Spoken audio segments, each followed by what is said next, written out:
Michael in Cassopolis, Michigan. Hey, Michael, thanks for listening to SiriusXM. What's up? Hey, no, thank you. I mean, it was wonderful holding. I cleared out all the unopened mail here, so there's a lot on my table. Okay. You know what I mean. I do. Like 4 bins here. Yeah. So, okay, here we go again. Look, Tom, I first want to thank you. I want to call you a totality of John J. Alexander Hamilton and James Madison. You are the Federalist, my man. Oh, thank you. And I called to talk about the merging of the corporate and political state as a faction. Mm. And faction has always been the enemy of republics. Abraham Lincoln knew this. The founding members of our government, the challenge was to, out of many, 13 states, right, or 13 colonies, one, right? Right, e pluribus unum. People, one nation, right? Right. And they formed a document that it really implies, the Constitution, there's enumerated powers, and then there are implied powers. Compromise.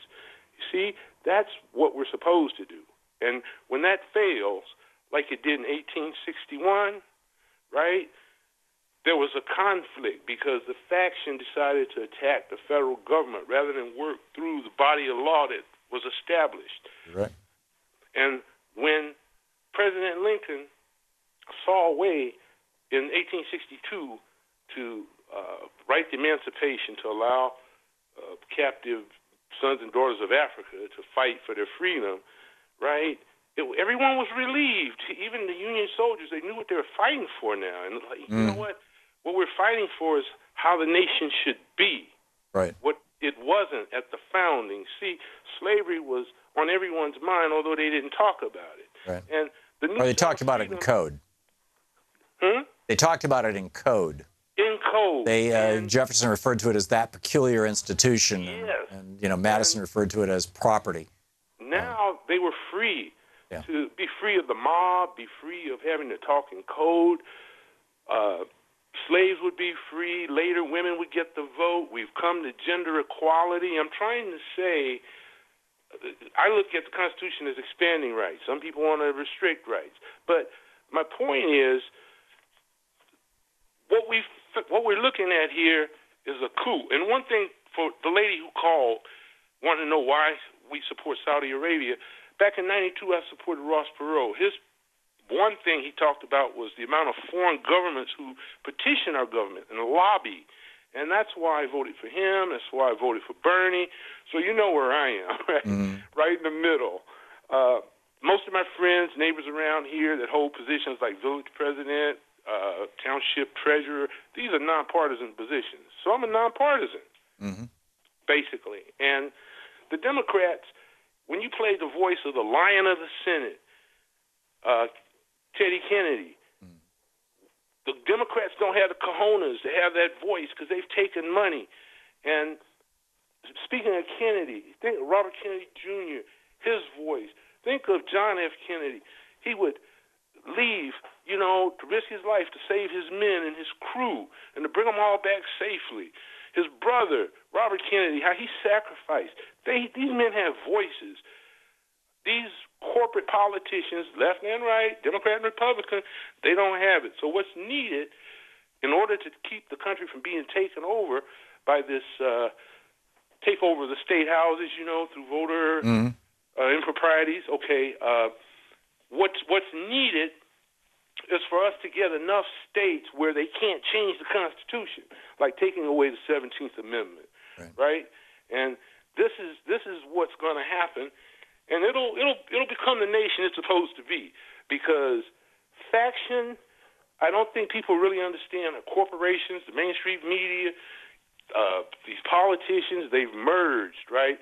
So they can control the government, right? And this is what set up for that. This is what Henry Wallace said in Vice President of the United States in 1944. They seek monopoly and they want to merge the power of the state along with the power of the financial power of their corporations. So the people who run to stop this takeover at their state level, right? Yeah. To keep one party from just being able to change the Constitution. What they're really fighting for is what Henry Wallace called the century of the common man.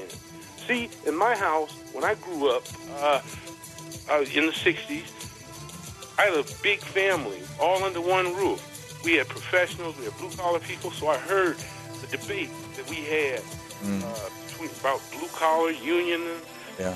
Michael, we got to wrap it up here, but, thank you for the call. Thanks for listening to Sirius XM. Brian in Houston, Texas, listening on Sirius XM. Hey, Brian, what's on your mind today? Hey, Tom. I originally called to talk about John McCain and how if he votes yes on a health care repeal, it will tarnish his entire lifetime of service to this country. Not to mention the way he might be going out. Exactly.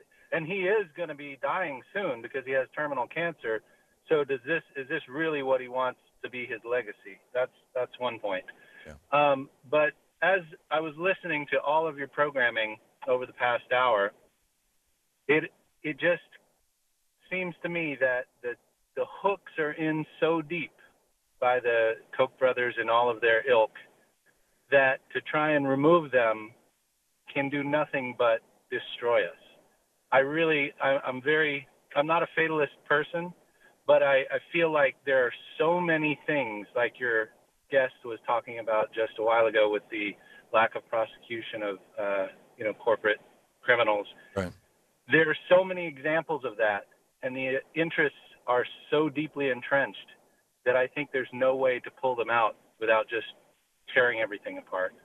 It may well be, Brian, if we tried to do it in a moment of status quo calm. On the other hand, if this were to happen as a consequence of a major wave election, if it were to happen as the follow-on to an economic crisis, a major stock market crash, a housing market collapse, the student debt market or the credit card market or even the used car market, all of them are now, they're converting these debts into CDOs, into collateralized debt obligations, and marketing them. If any of those things were to go, I believe, if you look at history, I mean, it's the Great Depression of 1897, the Great Depression of 1929, the Great Depression of 1846 or 47, I guess it was. The Depression of 1770. Every one of these economic crises provided a springboard for major political reform. And also, the Nixon impeachment provided a major impetus for political reform. It brought us a whole variety of campaign finance laws in 1974 and 75 that, many of them even survived the Buckley decision in 1976. But the Buckley decision, the Supreme Court struck down many of them, in my opinion, unconstitutionally and inappropriately, but they did. But it's out of crisis typically that we change things. And not that I'm wishing a crisis on my country, but it sure looks to me like economically and politically, right now, the United States is sitting on a house of cards.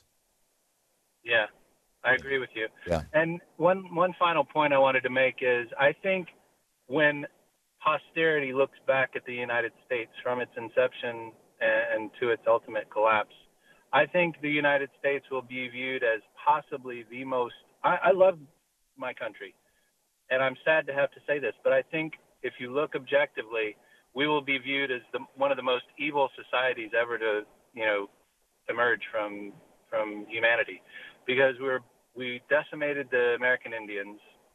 We based our economy on slavery and only gave it up unwillingly. And we've allowed ourselves to become the police of the world, where we go in and we, take people out of power and put our own puppets in and do things that we would just never, ever even contemplate allowing somebody else to do to us. It's a good time to read Gibbon's The Rise and Fall of the Roman Empire. I